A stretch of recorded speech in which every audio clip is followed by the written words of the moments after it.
On May 2, 2025, President Trump shook the world of public broadcasting. He signed an executive order to defund National Public Radio, NPR, and the public broadcasting service, PBS. This decision sent shockwaves through the media landscape and beyond. It sparked immediate controversy and raised concerns about the future of these beloved institutions. Trump's order directed the Corporation for Public Broadcasting, CPB, to stop funding NPR and PBS. The CPB is a private, non-profit corporation created by Congress. It distributes federal funding to public television and radio stations nationwide.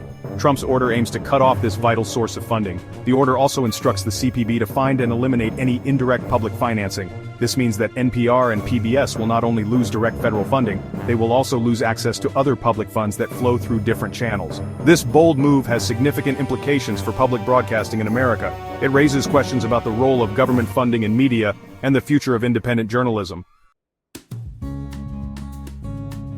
President Trump justified his decision by accusing NPR and PBS of being left-wing propaganda machines. He claims that these institutions are biased against him and his administration. Trump has repeatedly attacked the media throughout his presidency, labeling any negative coverage as fake news.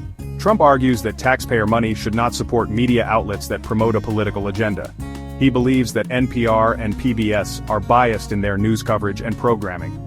He wants to redirect federal funds to other priorities.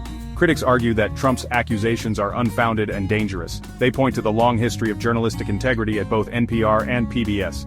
These institutions have a reputation for high-quality, fact-based reporting. They serve as trusted sources of information for millions of Americans. The debate over media bias is not new. However, Trump's decision to defund NPR and PBS represents a significant escalation. It raises concerns about the future of a free and independent press in the United States. Trump's decision to defund NPR and PBS is widely seen as a political move. It comes ahead of the 2026 midterm elections, where control of Congress is at stake. Trump's base of supporters has long been critical of public broadcasting. They view it as a bastion of liberal bias. By targeting NPR and PBS, Trump is appealing to his base and energizing his supporters. He is hoping to mobilize them to vote for his party's candidates in the upcoming elections. This move is part of a broader strategy to energize conservative voters. Trump's decision is also part of a larger Republican push against perceived media bias.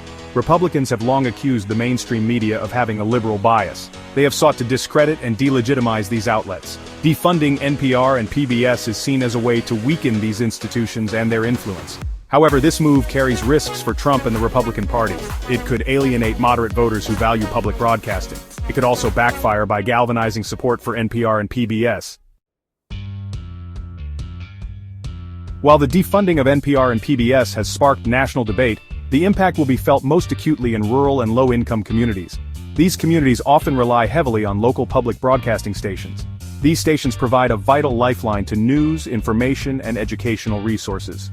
For many rural communities, local public radio stations are the only source of local news. They often operate in news deserts where commercial news outlets are scarce or non-existent. These stations play a critical role in informing citizens about local issues, events, and emergencies. Public television also plays a crucial role in rural communities, particularly for children and families. PBS provides high-quality educational programming that can help bridge the educational gap for children in underserved areas. These programs offer early learning opportunities, promote literacy, and foster a love of learning. Defunding public broadcasting would disproportionately impact these communities, depriving them of essential resources and information. It would exacerbate existing inequalities and leave many citizens without access to reliable news and educational content. Section 5. The Money Trail. Who funds public broadcasting? To understand the potential impact of defunding NPR and PBS, it is important to understand how these institutions are funded. Public broadcasting in the United States operates on a unique funding model that combines government support with private donations. Federal funding, distributed through the CPB, represents a significant portion of the budget for many public broadcasting stations. This funding is particularly crucial for smaller stations in rural areas, where other sources of revenue are limited. However, it is important to note that federal funding represents a relatively small portion of NPR's overall budget. NPR receives less than 1% of its funding from the federal government. It relies heavily on listener donations, corporate sponsorships, and foundation grants. PBS stations, on the other hand, are more reliant on federal funding. Some stations receive up to 30% of their budget from the CPB. This funding is particularly crucial for smaller stations that serve rural communities. The loss of federal funding would have a significant impact on public broadcasting. It would force stations to make difficult decisions about programming, staffing, and outreach. It could lead to reduced programming, station closures, and job losses. Section 6. Fighting back legal challenges and public outcry.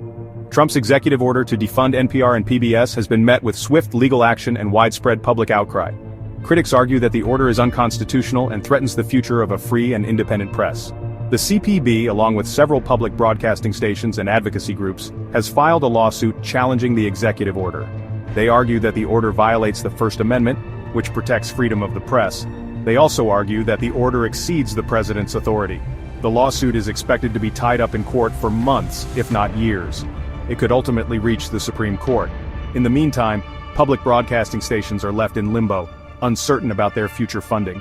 The public has also voiced strong opposition to Trump's executive order. Millions of Americans rely on public broadcasting for news, information, and entertainment. They value its commitment to journalistic integrity, educational programming, and community service.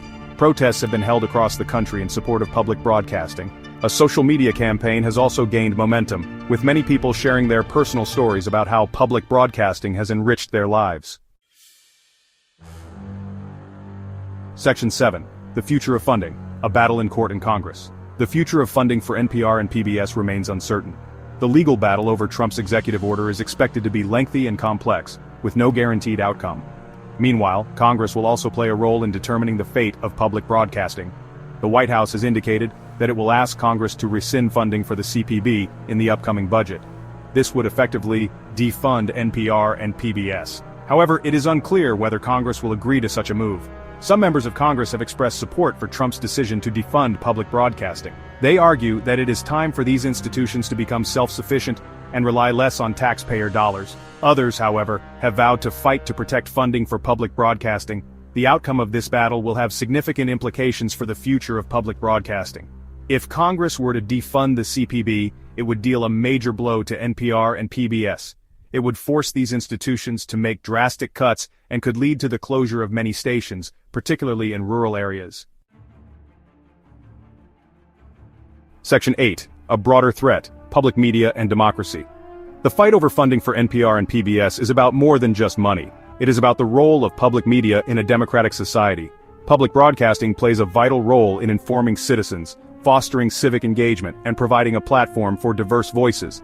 Unlike commercial media, which is driven by profit, public broadcasting is driven by a mission to serve the public interest. It is not beholden to advertisers or corporate sponsors, allowing it to provide independent, fact-based reporting that is free from commercial bias. Public broadcasting also plays a crucial role in promoting media literacy and critical thinking skills. In an era of misinformation and disinformation, these skills are more important than ever. Public broadcasting provides a trusted source of information that can help citizens navigate the complex media landscape. Defunding public broadcasting would weaken a vital pillar of American democracy. It would leave citizens with fewer sources of reliable information and make it more difficult to hold those in power accountable. Section 9. Standing up for information, what you can do. The future of public broadcasting is at stake. The outcome of this battle will have a profound impact on our democracy and our ability to stay informed. But it's not a time for despair, it's a time for action. Here's what you can do. Support your local station. Public broadcasting stations rely heavily on the generosity of their listeners and viewers. Consider making a donation to your local NPR or PBS station. Every dollar counts. Contact your representatives. Let your elected officials know that you value public broadcasting and oppose any efforts to defund it. You can find your representatives' contact information on the House of Representatives and Senate websites. Stay informed. Keep up with the latest developments in the fight to protect public broadcasting. Follow news coverage from reliable sources, and stay informed about ways to get involved. Spread the word. Talk to your friends, family, and colleagues about the importance of public broadcasting. Share information about the issue on social media, and encourage others to get involved. By taking action, we can send a clear message that we value public broadcasting and will not stand idly by while it is under attack. The future of our democracy may depend on it.